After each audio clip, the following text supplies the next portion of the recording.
welcome to Ellen Ruth Soap. I'm Ellen, and today we're going to do something a little different. We're not making soap. We're going to make, I have to be careful, a sunscreen type, sunblock type whipped tallow today. I think tallow makes fabulous skincare. If you're vegan, this is not the video for you. Thank you for checking it out, but this is probably not the video for you. I will be adding my secret ingredient here, the sunblock portion, to a regular lotion recipe at a future time, which can then be made into a vegan product. But today we're working with tallow. I don't have any pure rendered lard, but that also makes great skincare. So the tallow has some natural sun retardant properties. There are several different oils like carrot seed oil and a couple others that are naturally, they're not like a sunscreen, but you know, they have properties that help block the sun. But here, this is, you know, this has been around for a long time. When you see a mineral sunblock or a mineral sunscreen, it's pretty much going to have zinc oxide. You want the non-nano. I got the uncoated. It will, if you put too heavy of a load, cause a white cast. So there's a balance. I'm going to put just enough so it won't like smear white. Do you remember back in like the 50s and 60s, the California surfer lifeguard guys, and they had the white noses? This is what was on there, and it works. It's a good sunblock. I will obviously share the recipe we're doing today, but I'm not going to give you an SPF load. If I tell you or make a claim to any SPF load, like it's a 50 or a 45 or fill in the blank, it is now an FDA regulated cosmetic. It's a whole different animal. So I will just tell you the amount of zinc oxide I'm going to put in there. I would also encourage you, if it's the middle of the day, noon, and it's hot and sunny, put a hat on or get an umbrella. You know, going out in the sun at noon with no protection on is probably not a great idea. I am not a big sunscreen user. It's a controversial subject. Some people are kind of like vampires about the sun. They're like, it's bad. I think the sun is wonderful, and personally, I have really good levels of vitamin D. I go for walks every morning when the sun rises with no sunglasses on and get the sunlight in my eyes. Again, I wouldn't go out and bake myself at noon in a hot, you know, day, but I think a little bit of sun exposure is actually life-giving. I think sun is wonderful, but little kids love to play in the sun. If you've got a beach day and you're out there, you know, again, get an umbrella, but a good sunblock or a sunscreen lotion is probably a really good idea. I wish it wasn't controversial, but I don't want to stumble anybody. I'm not espousing to not wear sunscreen, but chemical sunscreens are loaded with a bunch of stuff. As a maker, just read the ingredients, and your skin will absorb what you put on it. So I'll just leave it at that. But we're going to make this today. I'm going to call it a sunblock. And I'm not making any claims again for SPF load or anything, but when I'm out playing with my grandkids or they're out in the sun, I'm going to put this on their shoulders and their noses and, you know, slather them up with this, and I won't feel bad about that going on their tiny little bodies, and I know it's going to help them to not get sunburned when they're outside playing. That's what I'm saying. I hope that makes sense. I'm trying to be diplomatic with my words here. But anyway, we're going to get into it. So let me get everything gathered together. I'm going to have to sanitize all my work surface. Anytime you're making a lotion or a body butter or a bath bomb, you really want a sanitized work surface, good clean environment. So let me get everything prepped and ready to go. And let's come back and make some sun-blocking whipped tallow. We are back with all of our ingredients. This is so simple. But I'll talk you through it as we go. This bowl is rather large. I just didn't have a smaller plastic vessel to blend in, and I'm making a very small batch today, and I'm going to be measuring in grams because I'm using small units. And so let's talk about some of the ingredients, and I just want to confirm, with the zinc oxide being a mineral sunblock, it is a sunblock, not a sunscreen. So the first ingredient today is tallow, and I'm doing 88 grams of tallow, or 39% of this is going to be the beef tallow. And this is home rendered beef tallow that I have. I keep it in the fridge, and so there it is. It's just a pure organic beef tallow. Let me get that in here. So 88 grams of the tallow, and I want this to be at least room temperature, if not a little chilled, because I am going to be whipping this, but it's not going to fluff up. It's going to be like a dense cream. I don't want to incorporate a ton of air, Being a sunblock, I'm guessing most people will be using this in warm weather, and so if you whip it really high and light and fluffy, it's just going to collapse when it gets warm, you know what I mean? So get that in here. 88 grams, which is 3.12 ounces. And the next ingredient is I need 28 grams or 1 ounce of coconut oil. And this is the coconut oil I'm using. It's just a really nice, it smells coconutty, which I love. So let's get that in here. Tear out my scale. 28 grams. And then the last ingredient here that's a hard ingredient is beeswax. And that really helps lend some structure. It has some great skin properties. Here is my beeswax. I am going to pop this down in a little double boiler off to the side and start pre-melting it. This is the beeswax I'm using today. They are white, so it'll lend a lighter color. You can use yellow beeswax, totally fine. Candelilla wax, though, if that's what you've got, you can replace beeswax with candelilla wax. That will work in here also. And I have 1 ounce or 28 grams of beeswax. Let me go pre-melt this a little before we add it in here. And let me just go really quickly. I have written down on a sheet of paper here some of the SPF quotes for different oils. Raspberry oil. I don't have any raspberry oil, but apparently it has an SPF of 28 to 50. Carrot oil, 38 to 40 SPF. Jojoba oil has an SPF of about 4. Coconut oil, which is in here, SPF of around 2 to 8. They vary. Olive oil is 2 to 8, and avocado oil is 4 to 15 SPF. Well, what I have here is a total of 84 grams, or 37%, or 2.96 ounces of liquid oils. I do have a little essential oil in here, but we'll talk about that in a minute. I split this evenly. I have 84 grams, so 42 grams of avocado oil and 42 grams of olive oil, and they have their own SPF values. And talk about the zinc oxide. So this is the non-nano, meaning it's a larger particle zinc oxide. Some people believe that stops it from crossing the skin barrier, and a nanoparticle can actually cross the skin barrier. That's debatable. I don't know the science behind it. I got the non-nano. So there it is.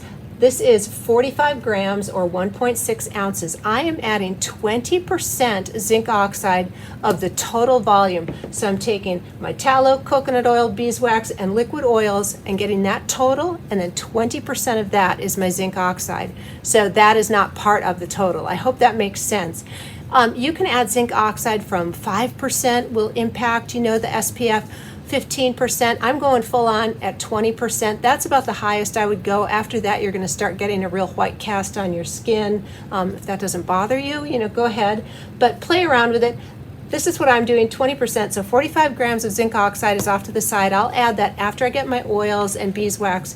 But before I add my liquid and my beeswax, which is melted, I'm going to whip this together just a little and make sure I don't have any chunks of the hard fats and coconut oil in here. So let's just get this whipped up a little. All right, there we go. Now I'm going to add my liquid oils in here, which is my avocado, olive, and some essential oils. I am choosing essential oils. I suggest you don't use a citrus essential oil because they have a photosynthesis effect. It doesn't pair well with a sunblock. So stay away from lemongrass would be good. Lavender would be nice. You could do a patchouli, a cedar wood. You've got a lot of options, but I will leave that up to you all, and you could leave this unscented, totally. Let me get that blended in a little before I add the beeswax. And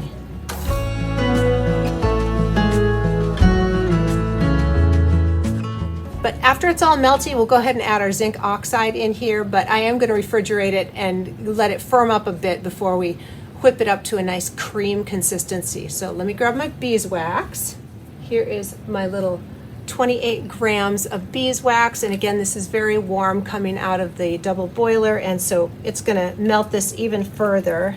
But you want to melt it so that you can incorporate it really well and it won't have clumps.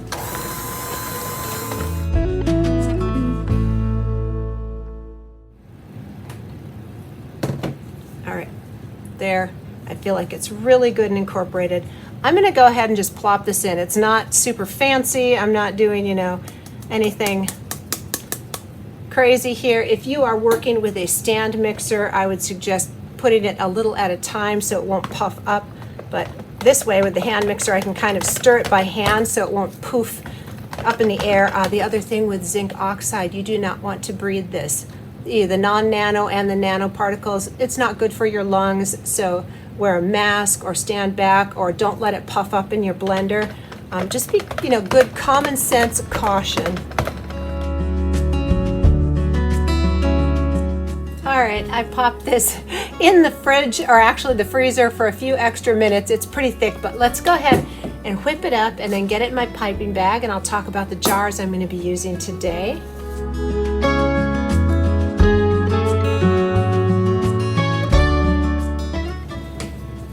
This looks fabulous and creamy, and I'll get it in the piping bag, and then I will give you a little test and show you that it doesn't leave a white cast when you rub it in. All right, there we go. We set this off to the side and talk about the jars here. These are both 4-ounce jars. This one looks a little bigger because it's called a double-walled jar. Most makers are familiar. It means it, see how the inside, it's thicker? There's a little air pocket about this. It's literally a double wall, so the inside in there. If I was shipping this product in the heat of summer, I would use a double walled jar. It's just another level of protecting your product from melting in shipping route. This is the same. It's just clear, it's a single wall jar, and it works great. And I like this size jar because your fingers can reach down in the bottom, really easy to scoop out the product. You're not like trying to reach your whole wrist down in there. So I think these two jars are the perfect size, and the lids hold a 2-inch label beautifully. So there they are, again with my high-tech tools here. This is just a wooden spatula spoon that I had, and it works great to push product up in a piping bag. Then when I do soap, I use this to get all the last little bit up. So here's my little handy dandy pusher tool. I think it's too thick for a pump. You could put this in a squeezy bottle, that would work. There, just clipping the tip off, gonna gather it up, and it'll probably just sort of pour out. But this helps me get it in the jars without a mess, and I like that. So here we go. See how far we get. I know we have enough for both of these jars. And I'll probably have a little extra. I'll go find another small jar. There we go. Just pinch this off and save the rest in the bag here for another jar. But there it is. I'm going to let these firm up. Now I'm going to take the gloves off and we're going to do a product test. All right, so it's obviously very white, and look at that, it's very, very white. So I'm going to go ahead and put this on my arm. And when you first rub it in, that's a white cast, but watch, as I rub this in, it's going to just rub into your skin, and it doesn't leave a white cast anymore. There it is. And I think this is fabulous. I kind of like that it's white, so when I'm putting it on my grandchildren, you can see where you've applied it, and then you just rub it in, and as soon as it kind of melts on your body skin, it absorbs and it gets rid of that white cast. And this is with 20% zinc oxide. So I think that's pretty great. And it's not greasy feeling, it's not leaving a shiny cast, it's not a white cast. I'm just delighted with this formula. So there it is. I'm going to go print out a couple labels for these, and I will show you how I label and shrink band these up. We are back with my labels, and I've got them all printed out here. These are 2-inch labels. Let me show you. This is the label I'm using from onlinelabels.com, the 2-inch labels. And the template that I used is from their Maestro label designer, and if you buy labels from them, they give you 1 year free Maestro. I'm not sponsored by them. I bought these all on my own, full retail price, but I find it very user-friendly because if you've been with me for any amount of time, you know I am technology challenged. So if I can do it, I know you can too. those are the labels that we're going to do. And I'm really surprised. It's been several hours since these have been in the jar, and this is very fluid. I almost think this could go through a pump. I'm really surprised it's this fluid. I'm loving it. It's creamy. It is like thick whipped cream, but it's thin. So I was thinking about the formulation, and if you wanted this to be thicker, where you could like whip it to a, like a stiff peak, you could definitely increase the tallow and the coconut oil, and that would thicken this up. I wouldn't put too much more beeswax in there because I don't particularly love a high beeswax feel in my skin products. A little bit more would be fine, but you could definitely bump up the coconut oil, the tallow. You could even add some butters in here. Basically, you can add your zinc oxide to any lotion formula at a rate of 5 to 20% and turn it into a sunblock. So there's a pro tip for you.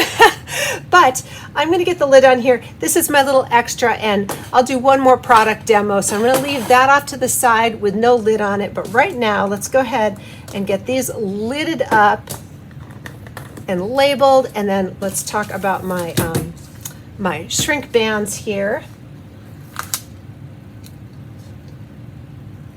There, the little 2-inch labels fit on the top of these just perfectly. That one, and this is called a dome top because it has a curve, but the circle in the middle is big enough to fit a 2-inch label. So it's perfect on both of these. Now, this is the size of shrink band I'm using, 115 by 55. These are from Wholesale Supplies Plus. You can find them on Amazon. They go by the same, sizing. These are not particularly made for this size jar. These actually work really good on an 8-ounce jar. These are 4-ounce jars. So there's going to be quite a bit of excess to shrink band, but it will still work, and I will show you.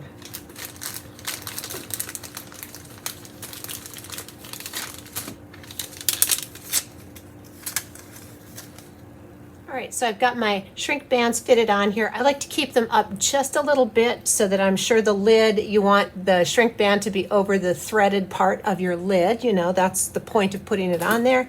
And these have a little perforated edge on them, so they're easy to peel off. Sometimes I really muscle around with shrink bands, but I like these ones. So let me get my little heat gun here, heat it up, and we'll get this shrink on.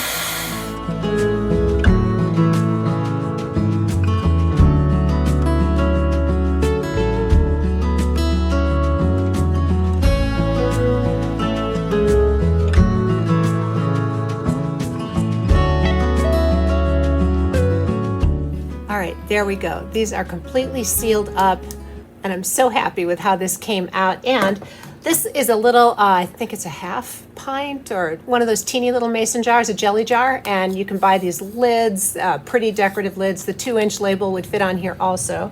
But I'm going to set these off to the side now. And let's crack this open and give it one more test here after hours of making. I am really surprised at how fluid and runny this is. It just surprises me, but it's still great. So I'll show you. It's, it's drippy, but it's holding on my finger, but it's very fluid. And again, I'm just going to put it on here, and I like that I can see where I'm putting it and then just rub it in. At 20% zinc, it will rub into your skin. Takes a little rubbing, but hey, who doesn't like a massage, right? And there we go. It has a really nice skin feel. It's not greasy or slicky feeling at all. No shine, absorbs right in the skin. That's the tallow. It's so skin friendly. Feels moisturizing. I mean, you could even use this just for an AM moisturizer. If you got a busy day running errands and you know you're going to be in and out of the sun all day, I would use this as a base moisturizer. So I am loving it. Thank you so much for joining me today, and I hope you enjoyed the video. I hope you give the recipe a try, and have a wonderful day.